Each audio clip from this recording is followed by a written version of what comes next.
లక్ష్మీదేవి నివసించే స్థానాలు ఏంటో, ఎలాంటి చోట ఉండాలనుకుంటుందో మీకు తెలుసా? ఇదే విషయం విష్ణువు లక్ష్మీదేవిని అడుగుతాడు. అస్సలు నీ కోసం భూలోకంలో ప్రతి ఒక్కరూ పరితపిస్తూ ఉంటారు కదా దేవి, అస్సలు నువ్వు ఏం చూసి వాళ్ళ ఇంటికి వెళతావు అని అడుగుతాడు. అప్పుడు లక్ష్మీదేవి నవ్వుతూ ఇలా చెబుతుంది, లక్ష్మీదేవి అంటే కేవలం ధనాన్ని మాత్రమే ఇచ్చే దేవత కాదు. నేను సౌభాగ్యం, శాంతి, విజయం, ఐశ్వర్యం, జ్ఞానం ఇవన్నీ కలగలిపిన మహాశక్తిని. కేవలం కంకణాలు, ముత్యాలు అలాగే బంగారు నగలు వేస్తే నేను వాళ్ళ ఇంటికి వెళ్ళను. నేను నివసించే స్థానాలు చాలా ప్రత్యేకమైనవి, అలాగే చాలా పవిత్రమైనవి కూడా.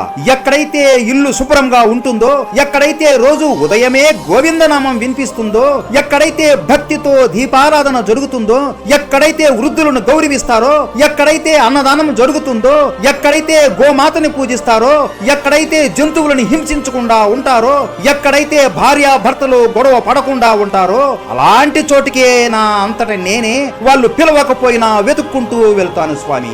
ఎందుకంటే నాకు కావాల్సింది శుభ్రత, శాంతి, సత్యం, శ్రద్ధ మరియు నీతి, నిజాయితీ. ఇవన్నీ ఏ ఇంట్లో అయితే ఉంటాయో ఆ ఇంట్లో అష్టలక్ష్ములు కూడా కొలువై ఉంటారు అని విష్ణువుతో చెబుతుంది. ఇవి లేని చోటుకి నేను రాను, నా చెల్లి అయినా అలక్ష్మి వెళుతుంది. అప్పుడు వారికి దరిద్రం తప్పదు అని అంటుంది. లక్ష్మీదేవి అంటే మీకు ఇష్టమా?